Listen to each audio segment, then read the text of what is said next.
look at the size of books when we talk to major and minor. Habakkuk obviously coming through as a minor prophet. And when you read Habakkuk, I put this heading here, being real with God. Because when you go through Habakkuk and you take a look at what we gain through in today's day, in fact, throughout the ages, you think about what's been happening. And this is a discussion that Habakkuk was having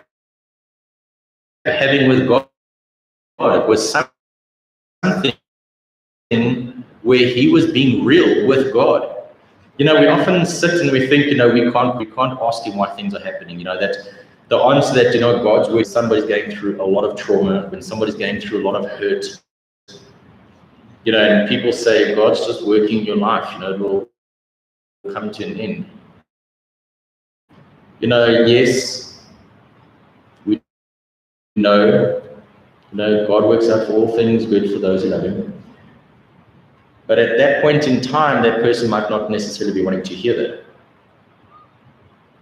And when you take a look at Habakkuk, he's saying to him, Father, you are sovereign, you are God. Have you seen what's been happening to your land, to your people? Have you seen the injustices that are happening? And when you see what this man is going through, I take a look at prayers that I've prayed. I take a look at prayers I know other people have prayed. And it's that turnaround where you're starting to say to God, I know you're real, but are you realizing what's happening? And it's a rhetorical question, right? Because we know God's sovereign. We know he's almighty. We know he knows exactly what's happening on the face of this earth. What does it say? He knows each hair on your head and when it falls. He knows when a sparrow falls. He fearfully and wonderfully knitted you in your mother's womb. And if you've seen that one video, I think it's How Great Is Our God, I can't remember which one it is, but it talks about, the one, I think it's Lou Giglio, if I'm not mistaken, the one is where it talks about the planets and how massive and awesome God is, and he holds the universe in his hands. But then he does another one where he goes right down to your molecular level, and you take a look at the laminin that's holding your cells together with that T-shaped cross. And we look at this and we say, Father, no matter how awesome and big things are, no matter at what level microscopic that we have even found yet, you have us, and you have us whole 100%. And we look at Habakkuk, and I put this here on the side because Habakkuk kind of comes across, if you read the book of Job, and Job's saying to him, why is this happening? Why is that happening? And Father comes back and he says, where were you when Leviathan, the planets, the Pleiades, where were you? And there's such a parallel that I have when I was going through Habakkuk thinking of Job. And here there's this man saying, Father, have you seen injustices in the world? Have you seen what's happening? And I'm giving you this background because, guys, I want you to personalize yourself with Habakkuk today. What you're going through at work, Father, do you understand what my manager's doing? Father, do you understand what my family's doing? Father, do you understand what my community is doing? Father, do you understand what my government is doing? Father, do you understand the war that's starting? Maybe. And when we come with this religious view that we can't question God, but who we made after? We made after him. And questioning beings, right? And if and very often, you or people that when they've got a question about God and they feel that they can't answer it, it becomes a stumbling block sometimes. Many people have left faith because they feel that they didn't get the correct answer that they needed. And the difficulty is when people come and they say, the answer is just believe. That's because they haven't got an answer to give. But if that person was truly invested, have you prayed, have you fasted for the answer? So here on the side, did you rage against the sea when you rode your horses and your chariots to victory? And this is coming up through in part of the end of Habakkuk in chapter 3. And this is where I'm going to take you through Habakkuk and the journey that we're going through. But I want you to remember that God, who took them out of Israel, took them through the Red Sea, parted those waters, is the same God who touched you on the 8th of January. He's the same God who healed you from your headaches. And where's Pinyash? Maybe at the kids. He's the same God that hears your prayers. And for every single one of you, is the same God when you cry before him, when you stand before him. The God that created everything, he hears you.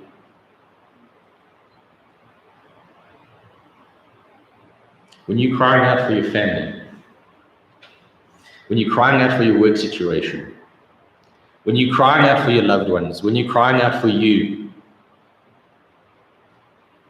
the same God listens from heaven.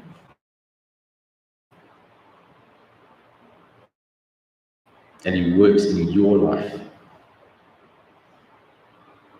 You know, you do a comparative view of how big Earth is compared to the sun, how big our sun is compared to other suns in this galaxy, in this universe. Eventually, the Earth is so small you can't even see it. But God looks, holding the universe in his hand, and knows you intimately. And that's the story of Habakkuk. He knew exactly what was happening. And he had set up things so precise for Babylon to come through because of the injustices that were being done. So let's get into it. Yo, guys, lately I've been emotional behind you. Yeah, God's a little cushion.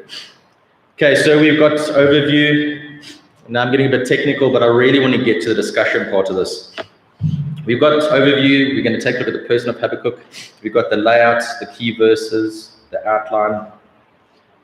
More importantly, though, is how do I apply what I read in this book to my life? Then we'll have a bit of a discussion and the conclusion. So from the overview, the author of Habakkuk is Habakkuk. We can pick it up in Habakkuk 1 verse 1 and 3 verse 1. And it says, this is written by the prophet Habakkuk. The timeline, and guys, we went through Kings in quite detail. Thank you so much, thank you.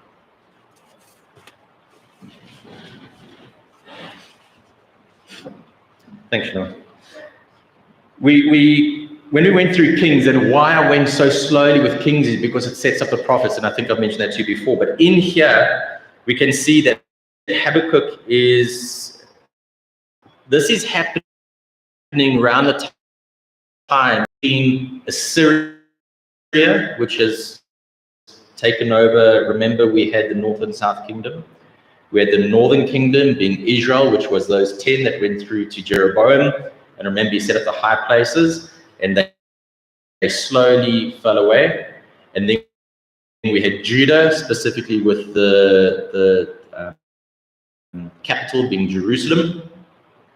And if we take a look, this is now the transition where Assyria had taken over the northern kingdom already, and Babylon is now starting to come up against not only the northern kingdom, but the southern kingdom as well. Remember, the north fell first and then the south. So we see it's around about the late 7th century BC.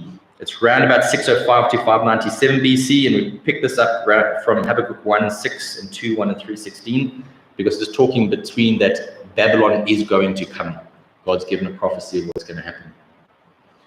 Okay, an event that occurred on a smaller scale in 605 before the destruction of Judah's capital. So remember, Babylon came in, made a vassal state. So a vassal state is a state, you don't really have your own government, you've got a figurehead there, but all taxes, all decisions, all capital punishment, you cannot decide what happens, and that gets decided by who you have pledged your allegiance to.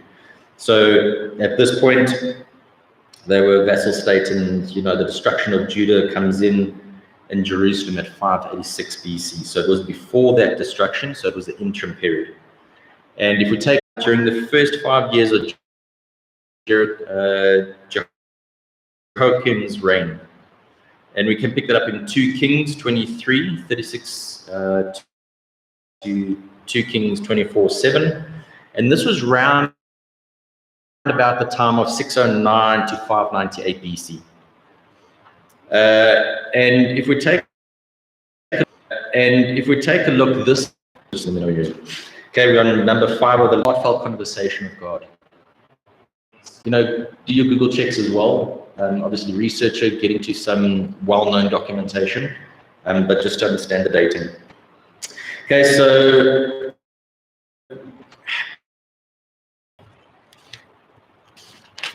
if we see here, it says, Adonai, how long must I cry without your hearing? Violence, I cry out to you.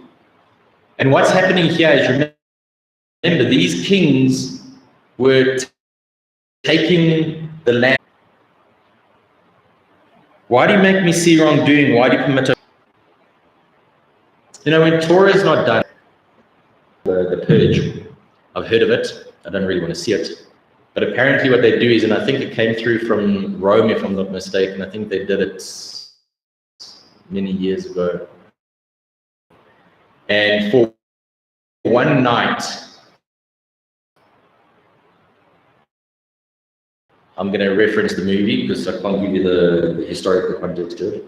But for one night, they basically took law out. You can do whatever you want. The only rule was, I think, you weren't allowed to touch government, but you can murder, you can do whatever you want for one night, and you won't be guilty of anything. The fear that the people, what will you see completely astound you? Now, this is a rhetorical question. Obviously, God knows this, right? For what is going to be done in your days, you will not believe, even when you are told. And you're going to be done. And Habakkuk is discussing with God. Read that, and you take a look at Job, and Job's saying, Father, what's going on? But God comes and he answers him back.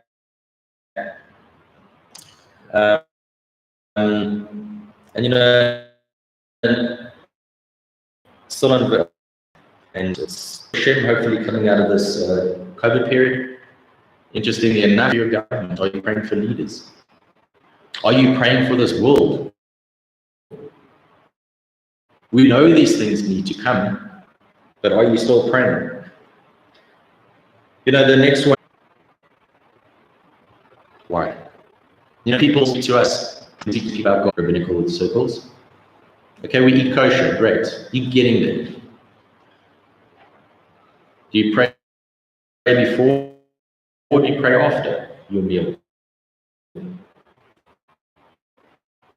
Is God's word on your tongue all the time?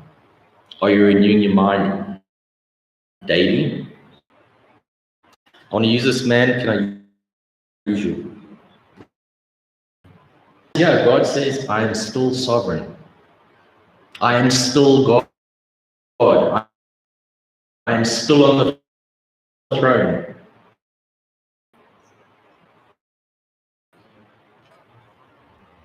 And sometimes he wants us to be that light. But once again, God uses that for those who love him for good. When you judge him, do you put yourself in their shoes? And remember, judge what's right. Evil that we Yeshua said, but he's got to pray daily for grace and mercy. And he's got to go in there prepared. Paul talks about the armor of God. If you've got that armor before anything happens, you're ready. You go into a fight naked,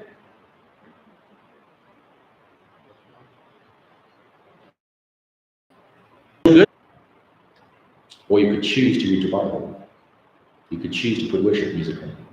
You could choose to spend time in prayer. You could choose to take that thought captive.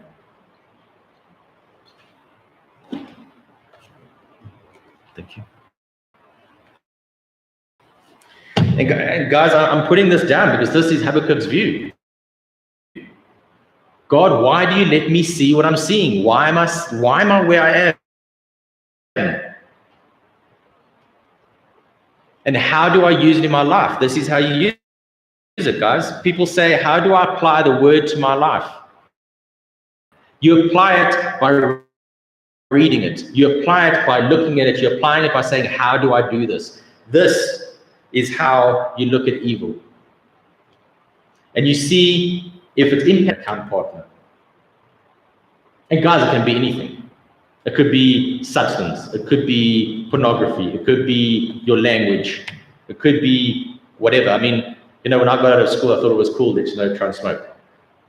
I'm going to use the F word for every single second letter I use because everybody else is doing it. And I just felt more and more stupid.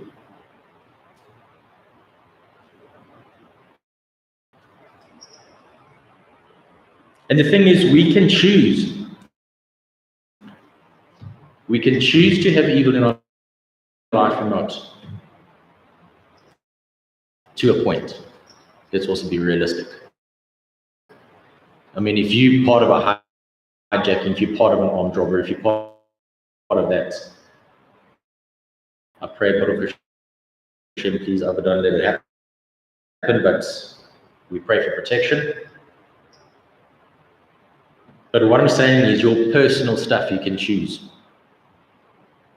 You can choose your friends. You can choose who you spend time with.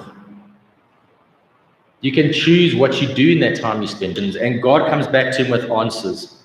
And right at the end, he says, still I will rejoice in Adonai. I will take joy in God of my salvation, the God of my salvation. Elohim Adonai is my strength. Guys, without that thought, you could not have done the action. Without that thought, you could not have that emotion. Stride over high places.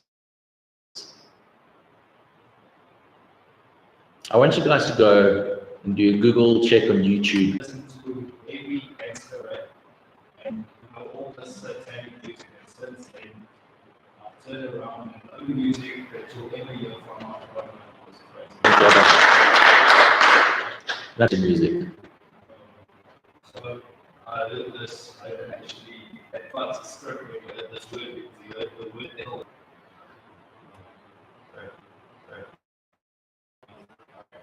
So just for the camera, what Vic is saying, some of the stuff that comes up in the rap music is satanic.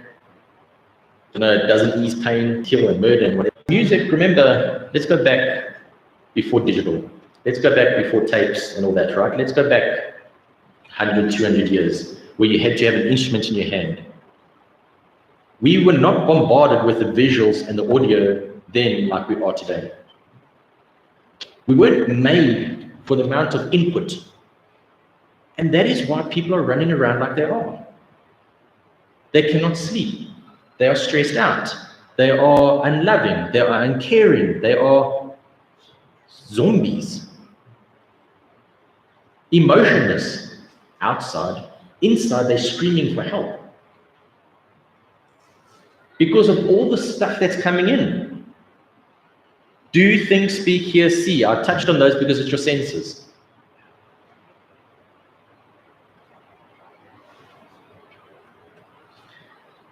So guys, I'm going to ask you this week to read Habakkuk. It's 3 chapters.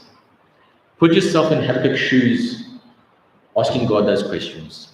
Take a look at the response God's giving through, because those responses are for you as well. Take a look at what you're going to go through this week. And make every action, thought, word, what you hear and what you see, submissible to God. which will renew your mind, which will renew your heart, which will renew your body, your strength, your emotions.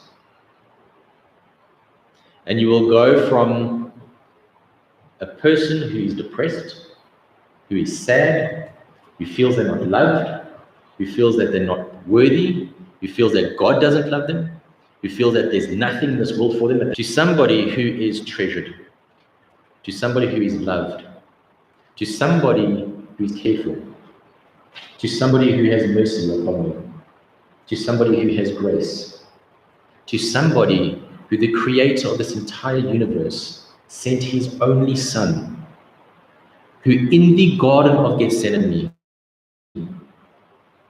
sweated blood and had you specifically you on his mind and prayed for you. It says, Father, I pray for those who were, those who are, and those to come, that you have given to me.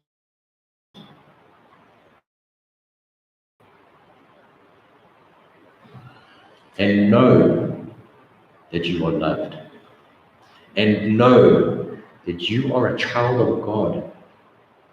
And know that you are in this world, but not of this world. And know that no matter what happens, God has got you if you choose to have him, no matter what.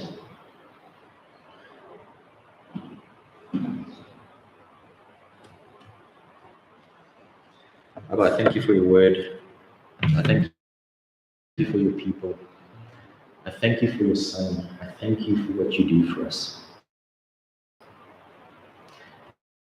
And I ask, Father, that this week as we go out, you keep us.